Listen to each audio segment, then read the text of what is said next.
Hello friends, कैसे हैं आप लोग। और रात की सब्जियां तो हमारे यहाँ अक्सर बच जाती हैं, लेकिन क्या आपने कभी उसको इस रूप में ट्रांसफॉर्म करके खाया है? नहीं तो चलिए फ्रेंड्स, आज हम इसी को बनाना सीखने वाले हैं। और आप इसे देख के बता ही नहीं सकते, या कोई भी इसको देख के गेस नहीं कर पाएगा कि ये रात की बची हुई सब्जियों से बना हुआ है नाश्ता। तो आज हम इसी को सीखने वाले हैं, लेकिन उससे पहले प्लीज़ आप मेरे चैनल को सब्सक्राइब कर लीजिए और बेल आइकन दबाना बिल्कुल मत भूलिएगा। तो चलिए हम फटाफट से शुरू करते हैं फ्रेंड्स। और देख पा रहे होंगे आप कितना यमी टेस्टी लग रही हैं ये। तो चलिए देर नहीं करते हैं, हम फटाफट से हमारे फ्रिज में रखी हुई सब्ज़ी निकाल लेंगे। ये मेरे पास फ्रेंच बीन्स की और आलू की मसाले वाली सब्ज़ी है। तो मैं बच गई थी, ये रात को मैंने बनाई थी। तो क्योंकि हमारे यहाँ खाने वाले कम ही मेंबर हैं, हम 2 ही हैं, तो इसलिए बच गई थी थोड़ी सी। और मैंने इसके लिए अब ना ये 1 कटोरी पोहा गला के रख दिया था इस तरह से।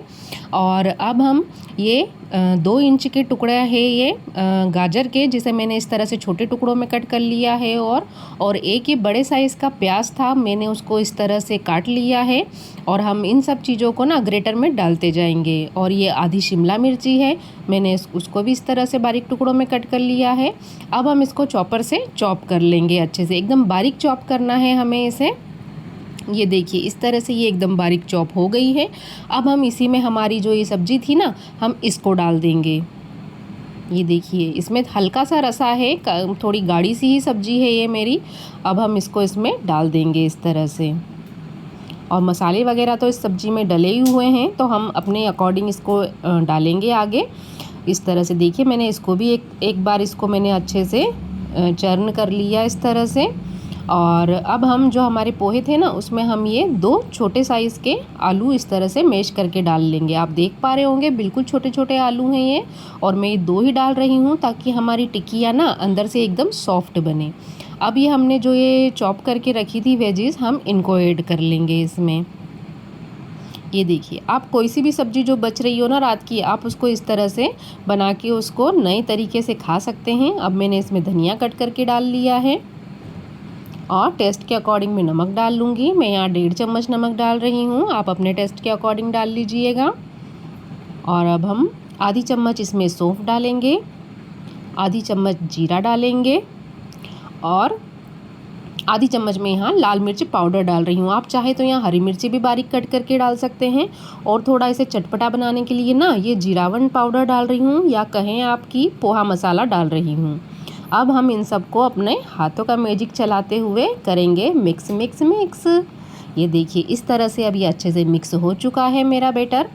और ये देखिए इस तरह से। और अब मैंने इसके ना इस तरह से छोटी छोटी टिक्कियाँ बना ली हैं। और थोड़ा सा मैं इसको तिल इस पे लगा रही हूँ थोड़े से इस तरह से। ये देखिए आप इस तरह से। और अब हम तवे पे इसे रखते जाएंगे। ये देखिए आप चाहें जिस शेप में इसे बना सकते हैं, मैं यहाँ टिक्की के शेप में बना रही हूँ। ये देखिए इस तरह से बस हम अपने गर्म तवे पर इनको रखते जाएंगे। बनाने में भी कोई टाइम नहीं लगता है फ्रेंड्स, ये नाश्ता चुटकियों में बन जाता है। और हमारी रात की सब्जियां जिसे खाकर हम बोर हो चुके होते हैं, उसको भी एक नयापन मिल जाता है। ये देखिए मैंने मेरी टिक्कियाँ इस पे रख दी हैं इस तरह से। और हम इसे कम आंच पे सेक लेंगे। अब जो मेरा बचा हुआ जो भाग था ना, उसको हम थोड़ा आलू बड़े के टाइप में बनाने वाले हैं। तो इसके लिए हम स्लरी तैयार कर रहे हैं। मैंने यहाँ 1 बड़ा चम्मच ही मैदा लिया है, उसमें चुटकी भर नमक डाला है। और थोड़ा इसका टेस्ट इन्हेंस करने के लिए मैं यहाँ मिक्स हर्ब्स का ये पाउडर डाल रही हूँ। अब हम इसे ना थोड़ा थोड़ा पानी डालते हुए अच्छे से इसकी एक स्लरी तैयार कर लेंगे।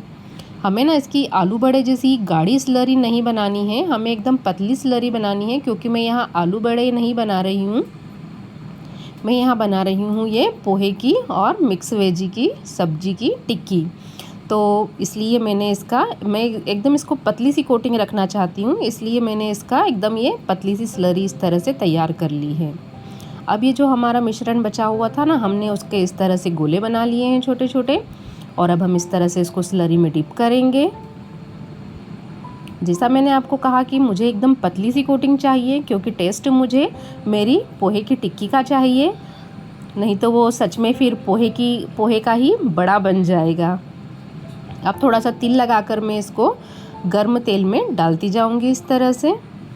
ये देखिए इस तरह से बस हमें डिप करना है।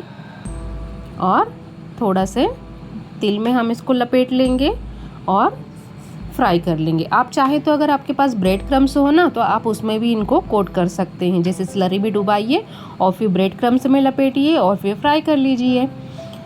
तो लेकिन मेरे यहाँ ब्रेड क्रम्स थे नहीं, तो मैं यहाँ हल्का सा बस तिल लगाकर इसे फ्राई करने वाली हूँ। और ना आप इसे तेल में डालने के बाद थोड़ी देर रुकिएगा, उसके बाद इसमें कलछी डालिएगा, नहीं तो फिर ना ये फट जाएंगे। ये देखिए, मैं एक बार इसे, ये अच्छे से ब्राउन हो चुके थे और मैंने इस तरह से पलट लिया इन्हें और ये आपस में चिपक गए हैं। आप इन्हें निकालने की भी कोशिश मत करिएगा तुरंत, नहीं तो ये फट जाएंगे। फिर जब ये अच्छे तरह से पूरी तरह से ब्राउन हो जाए ना, तभी इन्हें आप अलग अलग करिएगा। अब ये देखिए मेरे अच्छे से ये ब्राउन हो चुके हैं और मैंने टिक्की को भी उधर पलटा दिया है एक बार। ये देखिए, और अब हमारे ये पोहे के जो बड़े थे ये भी अब तल चुके हैं, एकदम ब्राउन हो चुके हैं। हम इनको निकाल लेंगे। अब मैं ना दही की डीप रेडी कर रही हूँ। इसके लिए मैंने गाढ़ा दही लिया है 1 चम्मच, चुटकी भर चिली फ्लेक्स डाला है, चुटकी भर काली मिर्च पाउडर, चुटकी भर जीरे का पाउडर और टेस्ट के अकॉर्डिंग नमक और धनिया डाल लिया है। और अब इसे मिक्स करके ये हमारी दही वाली डीप रेडी हो चुकी है।